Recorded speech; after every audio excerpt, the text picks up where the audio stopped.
Israel और फलस्तीन के बीच जंग बंदी का बाजाब्ता तौर पर औपचारिक तौर पर ऐलान कर दिया गया है। 460 दिन तक लगातार चलने वाले इस जंग के बाद फलस्तीन में कुछ दिनों के लिए राहत की यह खबर सामने आई है। इजराइल की तरफ से लगातार 2 दिनों से कहा जा रहा था कि हमास ने अब तक वो तमाम शर्तें नहीं मानी है जिन शर्तों के आधार पर सीज फायर की बात हुई थी, मगर इजराइल का झूठ पकड़ा गया और इजराइल के तरफ से जो कुछ भी कहा जा रहा था वो तमाम बातें इजराइल ने खुद गलत साबित कर दी। 15 जनवरी को कतर की मीडिएशन के बाद जो है मीडिएटर बनने के बाद जंग बंदी को लेकर लगातार बातचीत चल रही थी और उससे पहले अमेरिका के राष्ट्रपति जो बाइडेन की तरफ से भी 2024 में कहा गया था कि ये जंग का मौका नहीं है, मगर उसके बावजूद जंग चलता रहा और उसके बाद जब अमेरिका में आग लगती है और आग लगने के बाद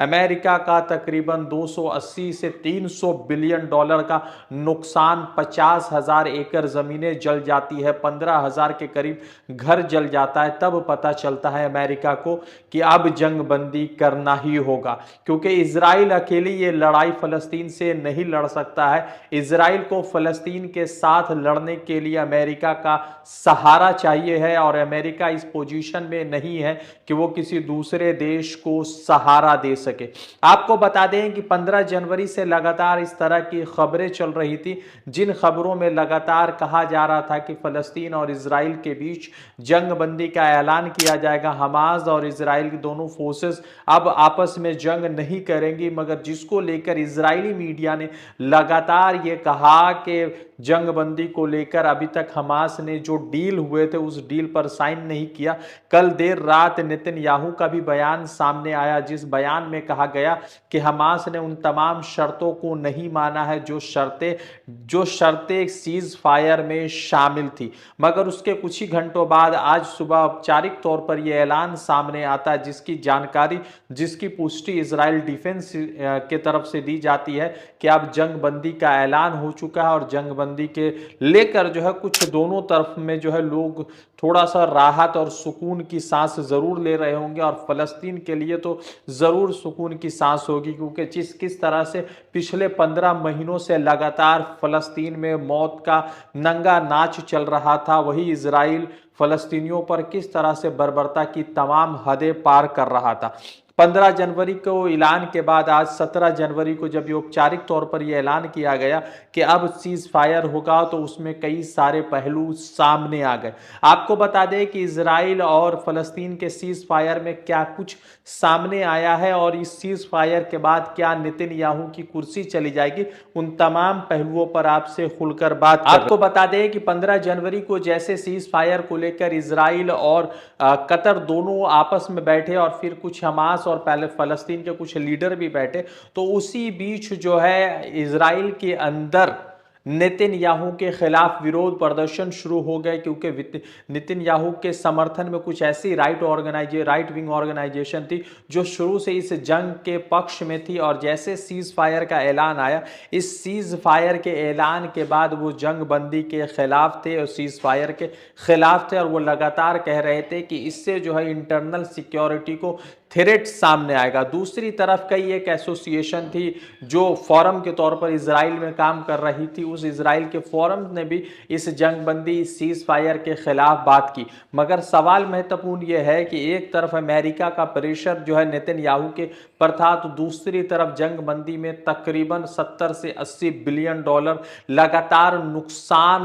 हो रहे थे और आगे अगर ये जंग चलता तो इजराइल की हालत और खराब हो सकती थी। इसलिए इजराइल ने इस जंग बंदी का ऐलान किया और इस जंग बंदी के बाद अब जो है कई तरह के शर्तें सामने आ रहे हैं। तो बता दें कि जीवोरा फोरम जो इजराइल का एक बड़ा फोरम है जिसमें कई एक राइट विंग ऑर्गेनाइजेशन के कई बड़े दिग्गज नेता शामिल हैं, उस जीवोरा फोरम ने इस जंगबंदी के खिलाफ जो है विरोध प्रदर्शन भी किया। इजराइल की सड़कों पर आकर लगातार विरोध प्रदर्शन जताती रही, मगर जब से यह खबर को औपचारिक तौर पर ऐलान किया, ऑफिशियली तौर पर ऐलान किया गया, तो इस ऑफिशियली अनाउंस के बाद फिलहाल उनका प्रदर्शन रुका हुआ है। मगर महत्वपूर्ण चीज ये है कि वो इजराइल जो जंग के लिए हमेशा तैयार रहता था, एक के बदले 100 लोगों के ऊपर जो है आक्रमण शुरू होता था, वो इजराइल इस कदर झुक क्यों गया? आपको मालूम होगा कि पूरी दुनिया भर में 20 तारीख के शपथ समारोह से पहले जो है तरह तरह की बातें चल रही है। प्रधानमंत्री नरेंद्र मोदी को भी अभी तक न्योता की खबर जो है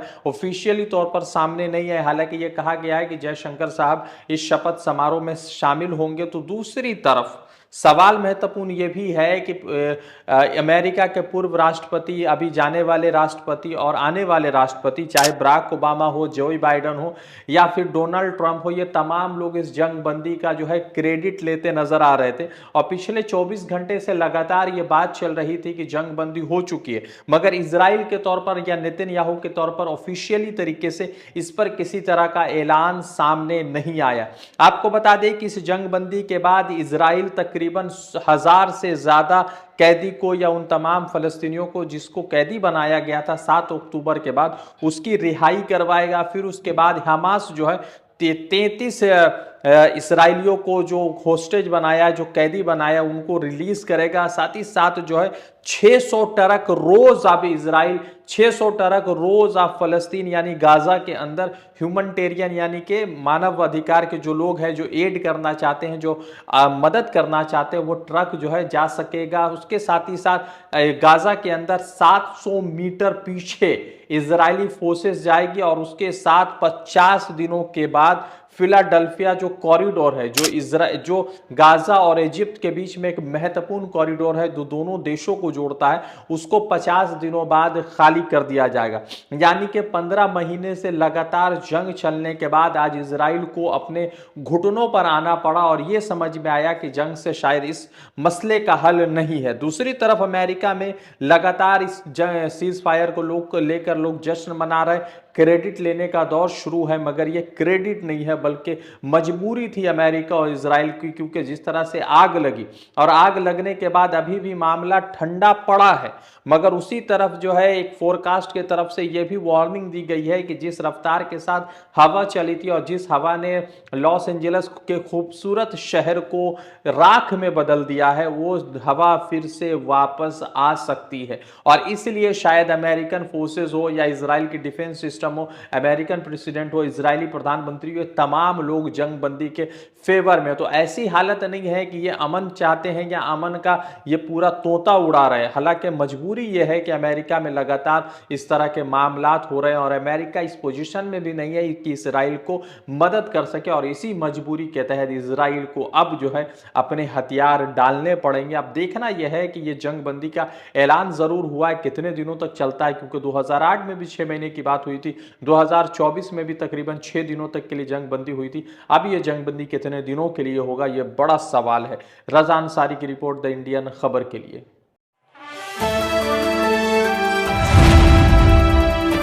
द इंडियन खबर, सच आपके सामने।